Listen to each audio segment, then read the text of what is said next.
What is up, guys? Welcome back to Everything Goes podcast. We have a special guest joining us from Dallas, Texas today. We're very excited to have him call in and just share his wonderful experience he's had already.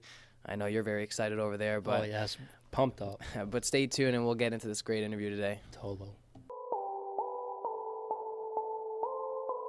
Been lit, boy.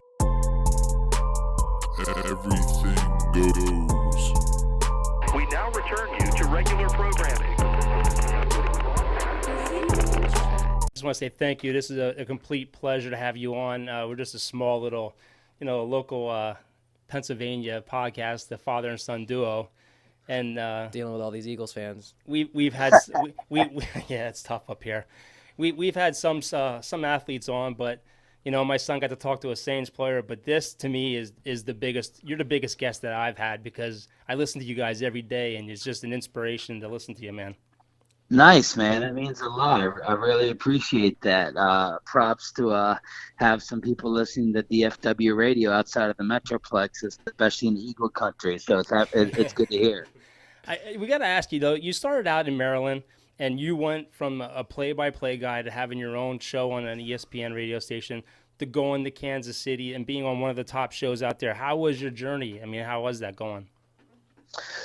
Well, I wanted to do play-by-play, like you said, and when I graduated from American University, well, I guess I should start backwards because there's two ways to do it. You can go to a big station as a younger person and work your way up, like Jeff Kavanaugh has done.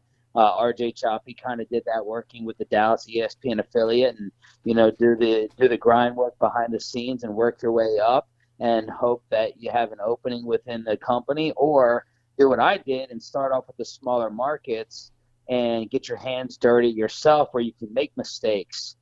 So my hometown was 10,000 people, and I would sit there and intern in high school.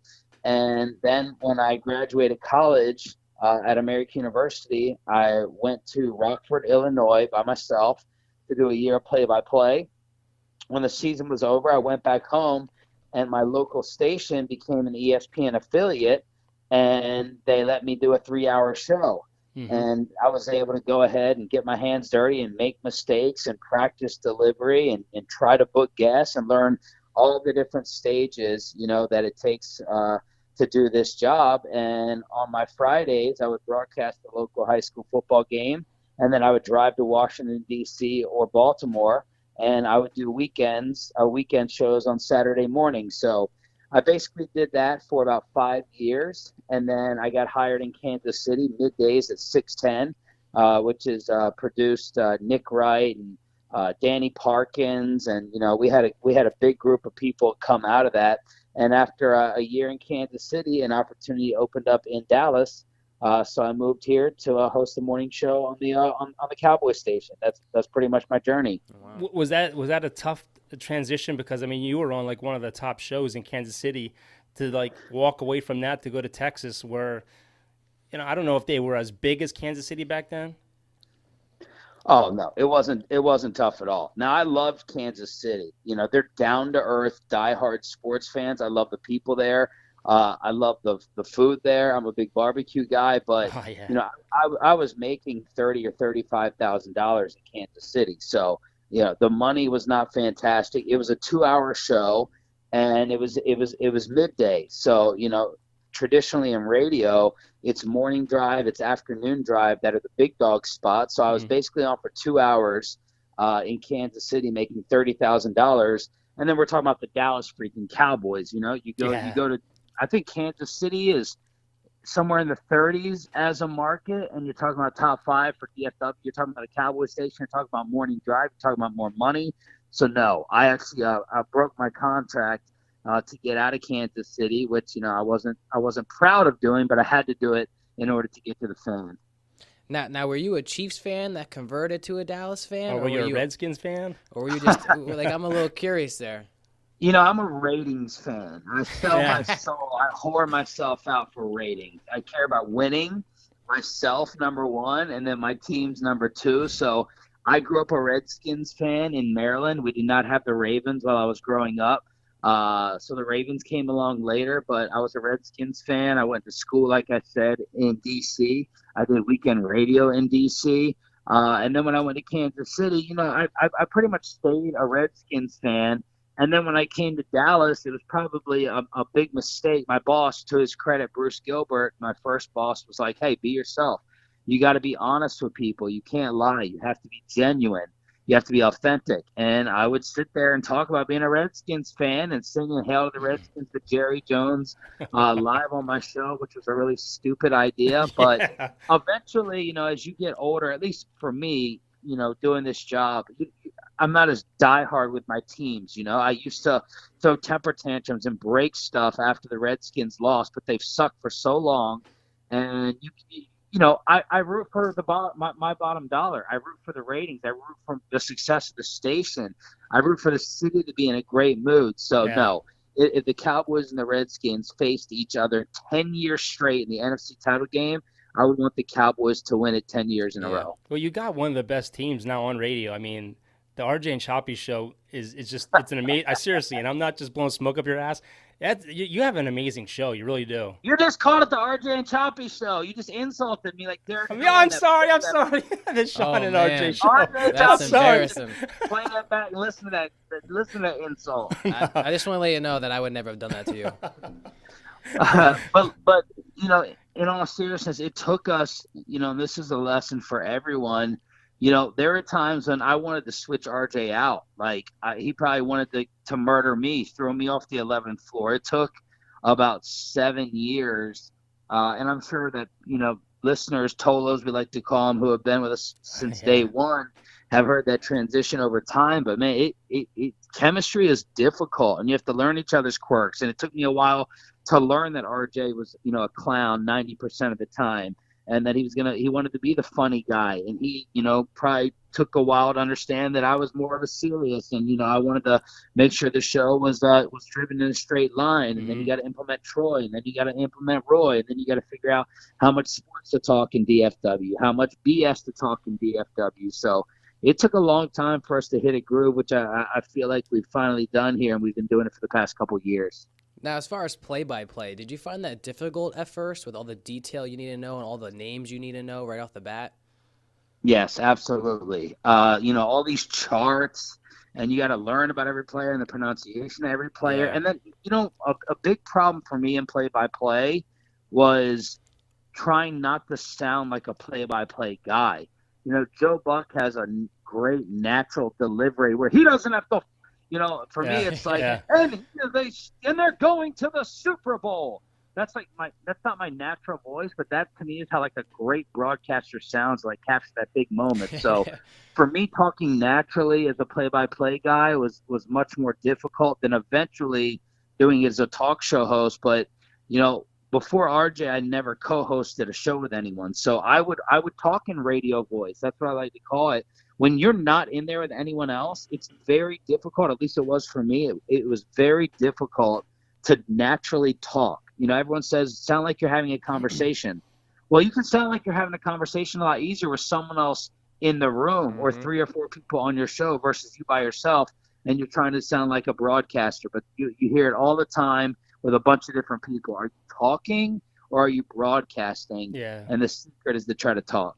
Sean, how tough is it to do a sports show like every day? I mean, what does your day consist of once you're out of the facility? I mean, because you have to prep for the next day. Gotta know a lot of sports facts. never end, and you're on that radio like for 4+ hours a day, just talking about sports nonstop.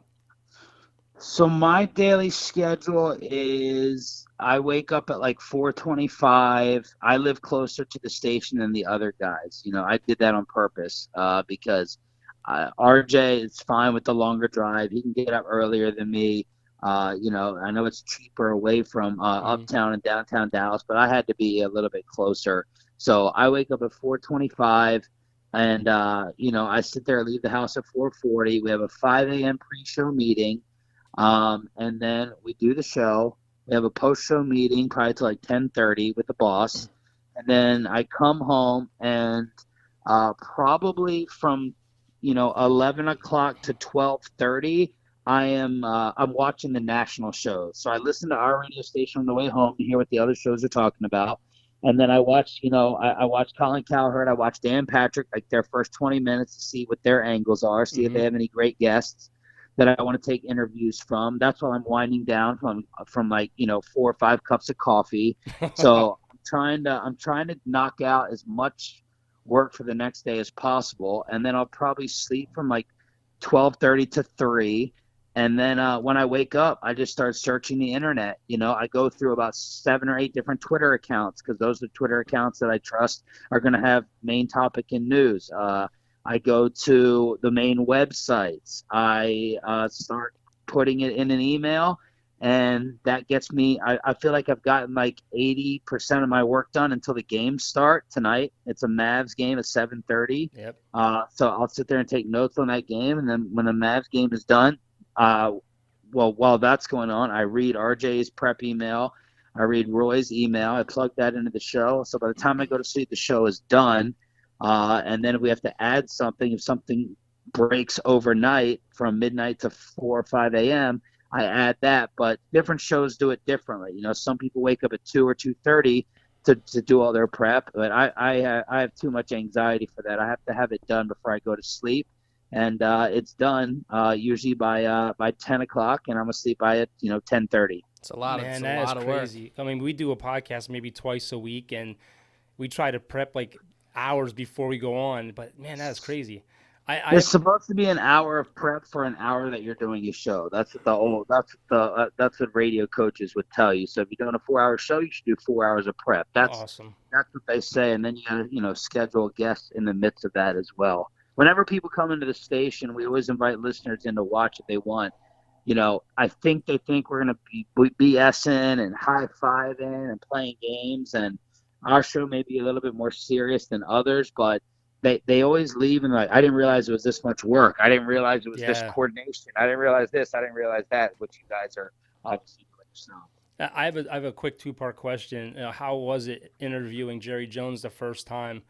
And I know you weren't a big fan of Jason Garrett. And my other son, he's a Cowboys fan. He's sitting here listening. We battle all the time about Jason Garrett. And it's not that I didn't like Jason Garrett, but the turnover of a coach and what Dallas is going through now, how concerning is that to you with all the new names coming in and with the 20-plus free agents they have? Well, it's concerning and it's exciting. Cowboy fans remain very loyal, but I felt like if Jerry gave Jason Garrett a new contract extension, then people would legitimately think about bailing and leaving until Jason was replaced. You have to have a little bit of hope as a fan base, like the Knicks and the Redskins and the Bengals. Like they've sucked hope out, and when you don't have any hope, that's Jerry Jones' biggest fear. The stadium is always going to be full. They're always going to have TV ratings. But I really feel like if they re-signed Jason Garrett, that would have damaged the fan base because a lot of hope would have been sucked out. In terms of new turnover, yeah, I'm concerned about that. I wanted them to keep Kellen Moore and Mark Colombo and maybe, another coach, John Kitna possibly. But it also shows that Jerry Jones, which fans wanted, Jerry is giving Mike McCarthy power. It's not Jerry saying you have to do this, you have to do that, you have to keep that guy, you have to keep these individuals. So it's going to be a big learning curve. There's no doubt about it. McCarthy letting Kellen Moore call the plays and adjust to me is a great move, a mature move by McCarthy to make sure the learning curve isn't too steep. And then when it comes to interviewing Jerry, I view it as an honor. Like I'm a really sappy person. And I like to mark like really important, meaningful things in my life. And having the opportunity to talk to Jerry Jones, like I always wanted to do a national show, become as big a star as possible. And then I'm sitting there interviewing Jerry every week for 10 years, and I look up and bam, there's our name on Sports Center, and there's our name on First Take, and there's our name on FS1, and I'm like, this is national. Like. Yep. This is basically a national show. I may not, be recognized in, Nashville, but, the Dallas Cowboys are the biggest team in all of sports. So I still view it as a tremendous honor. Now I got to ask you real quick. I was nervous as hell, but also. Now I'm the only Saints fan in this house, and I'm surrounded by Dallas fans all year. Okay. Now, my biggest debate with them this year is I would say that Michael Thomas was definitely probably the best receiver in the league this year, but they give me a lot of crap for it. But I just wanted to know your opinion about that. He's the only target they have. Who says anyone's better? Who's better than Michael Thomas? That's my question. Our whole debate my is question. Michael Thomas is the only target that Drew Brees really has other than Kamara out of the backfield. They didn't use their tight ends often. They used Jared Cook. And when you're getting 14 targets a game, you're gonna have elevated stats like Yeah, that. but you get targeted when you're also open. Exactly my point. We always hear this about Jason Garrett all the time. Can I just say I need you to call in a little bit more because I don't get backup like this over here, man. Like this is comfort in here. Pat Doney is a TV person here in Dallas on NBC5, and he tried to argue with me that Amari Cooper was as good as Michael Thomas. Oh my God! I would never say that. They almost took his television show away from him for that. I embarrassed Pat on the radio. I embarrassed Pat on social media. You got to give me a name that you think is better. You can say Julio. I'll still take Michael Thomas. Yeah. Jason Garrett and every other coach goes, well, they took him out of the game. They just took him out of the game. They double-teamed him. Nothing can take Michael Thomas out of the game. Nothing ever has. No. So he's the best. That's my opinion. Yeah, and like I said, you saw when Drew Brees went down, everybody was like, he's only good because of Drew Brees. But Teddy Bridgewater came in. They, were slow at first, but they got that connection. And even when Kamara and Jared Cook started to get hot in the month of December, Michael Thomas was still getting 100 yards a game. You as much as you want to say double team him. This is a Dallas podcast, not Saints. You just can't you can't guard Mike. It's just like his name. You can't guard Mike. Sean, seriously, how has it been now that you're you're well known on the radio station? Is it tough when you go out with like your fiance and stuff, people bugging you and saying, hey, why aren't you harder with the questions, or someone talking your ear off, or someone like me hitting you up on Instagram and bugging you to come on our show? No. In Kansas City, if I went to a Royals game or something, I'd probably be more recognized. I usually get it from like Uber and Lyft drivers if like I start talking to them and they have the fan on their preset. But otherwise, in Dallas, there's a bunch of too cool people in Dallas. Like the cities outside of Dallas, I get along with those listeners, a lot more. In Dallas, people, they want to act like they're above it, and they wouldn't look at Tony Romo walk past them, and they're worried about being $1,000 millionaires, and they're worried about the little fashion, they're worried about the plastic surgery. So no, they do not care if I'm walking around in Dallas. When we have events outside of Dallas, that's when we talk with the real Tolos and have the best times. Now, I know we don't want to take up too much of your time, but you brought up baseball real quick. I just wanted to know, did you think that Houston got what they deserved, or did you think they deserved a little bit more? No, I listened to their show, no.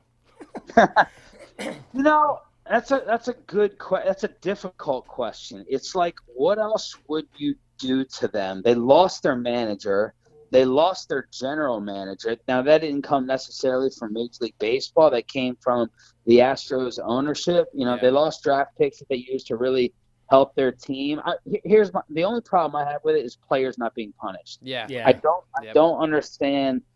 Taking away a World Series title, you can do that. They always do that in college. But, we remember the Fab Five. Their legend did not fade because they lost their Big Ten banners or whatever it was. No one cares. Same thing with USC. We know that Reggie Bush won the Heisman. So taking away the World Series banner, whatever, that to me is just for looks. But I don't understand why the players weren't punished in it. That's my biggest problem with that. And maybe it shows how strong the baseball players union is, that all those players were untouchable, even though it did cost Carlos Beltran his Mets job. And then there is the rumors that MLB is denying, but the whole buzzers underneath the jerseys, that's just crazy if it is true, because Altuve is such a respected player, and you got to think that would just ruin him. I just want to know, what's the Vegas odds for the first Astros batter to get drilled opening day? Ah, right. You know what I mean? Yeah. The MLB, like, someone's gonna. They're going to take their revenge on think them. about how many. Someone's going to drill and say, here, this is from all of us. Think about how many players get caught doing steroids when they come back. Typically, the first thing that happens to them is they get hit. First time they face the Dodgers, their first time they face Yu Darvish. Exactly. There you go head hunting. I mean, you think about how hard those players fight for a playoff bonus, and how hard they're fighting just to get into the World Series, to find out that it's a cheat and stuff. Sean, who was the most interesting person that you ever interviewed, and who was the person like you could care less about ever interviewing again? The most well, I mean, Michael Irvin's my favorite to interview. He brings amazing energy. He, doesn't act like he's above you. He's electric. I put him on my first resume tape when I was getting hired in my hometown. In terms of not caring about, I mean, I'm not going to miss Jason Garrett interviews. That was brutal. And I understand Jason had to do what he had to do. I thought he could have given us a little bit more. But, he was taking the Bill Belichick approach of I have nothing to gain by being interesting or telling the media anything. I have absolutely nothing to gain. My future and my status is going to be determined by wins and losses, not how good I am in a radio interview. So I will not be missing Jason Garrett, even though I don't think Mike McCarthy will be a ton better. I think McCarthy be a little bit grouchier, but maybe a little bit more interesting. I think Jason Garrett's going to miss you, though, once that New York media gets a hold of him. Well, he won't be having to talk as much, being just the offensive coordinator. So Jason knows how it is there. He's a Princeton guy. He's a Jersey guy, but I don't think he'll have to be facing the fire as much. Yeah. Real quick, 2 questions, and then we'll let you go. I know you have a game to get ready to go to. By the way, we're Sixers fans up here. But it's the only Philly team we like. Only Philly team we like. What aggravates you the most about athletes? I mean, we've talked to a couple of guys, and just some of the things with the guaranteed money really aggravates us because it just seems like these guys don't play for Super Bowls anymore. They're just playing for money. And when is your first book coming out for the art of smoking? That book is going to be a ways away. If you get involved in barbecuing and smoking, you know that you're never a master of it. You can sit there and make awesome briskets or awesome ribs, and you can have a bad cook around the corner by overcooking it or not being as moist or juicy as you want. Your grill can get out of control. So that one's going to be a ways off, even though I'm still practicing. And as for athletes, I don't know the answer to that, just because I think I'm just pretty used to how it is. It's all about the money. Here's what bugs me the most. The idea that I'll take this Cowboys team. The idea that these guys had to be motivated. Yeah. The idea that Jason Garrett had to give, a speech every game, or Jason Garrett had to get them hyped. He had to get them ready to play. Yeah. Right? Where's your pride? Yeah. Where's your professionalism? Where's your own ego? The reason Tom Brady is so special is not because of his ability. The reason that Tom Brady is so special is because every day he wakes up, like Michael Jordan did, with something to prove. You can say it's cliche, but he feels like every day. Derek Jeter said it tonight, in a clip of him being inducted into the Hall of Fame. Every day he felt like someone was out to take his job. Every day he felt like he could possibly get cut. And it's that motivation and it's that drive that this Cowboys team did not have. And that drives me crazy about these guys sometimes when, if they're going to the Pro Bowl and Jalen Smith and Tank Lawrence are more worried about their brand and their sunglasses and their bandanas and their shirts that they're selling versus the embarrassment of being 8-8 and, having a humiliating season and getting their coach fired. They don't care. Yeah, and I think that's what aggravates me the most, especially when you see them, they make a play and they do their little celebrations and the scores in the favor of their team. It's just God, it's just sickening. You're down 30 and you're seeing people do cartwheels. It's all right, you got your little highlight. You're still getting that. Well, Sean, we definitely appreciate you coming on. I'll be listening tomorrow morning at 6:30 our time to the Sean and RJ show. There you go. No, really. That was just nerves, man. It was really awesome to have you on. You're 1 for 2 on it, so good job. No, but for real, it was really a pleasure to have you on today. We're really thankful for that. Thank you, guys. Great questions. And, in terms of y'all's chemistry, as it should be, I guess, being a family, you have better chemistry than 80% of people that I do these interviews with. So good, short, quick questions, in my opinion. Thank you. Good back and forth in chemistry. I appreciate it. Take care. No problem. Thanks, Sean. That was Sean from the Sean and RJ show on 105.3 The Fan. That was just awesome to have him on. I mean, since we've been doing this podcast, we've had a lot of people on that we've talked to, but this by far was the most interesting. I listen to these guys every day, and just to hear his voice was weird, man. He's on our show. I actually did think about it like that. I can't believe I botched the name of this freaking show. I mean, I was so nervous, but they're gonna talk about that. Yeah, it's awesome. It was an honor to have them on, and look forward to hearing tomorrow. Yeah, we didn't record this podcast just because it was a quick little interview we had, and we're trying to figure out the whole phone situation. But for now on, our podcast will be videotaped. We just had a couple little issues with our phones. But don't forget to follow us on Instagram, Facebook page. Well, this will be up on the iTunes podcast, Spotify, Google Music. And if you're a Cowboys fan, download that radio app and look up 105.3 The Fan. All day long, man. They're on there. Yep. All right, guys. Well, we hope you have a good one, and we'll see you next time.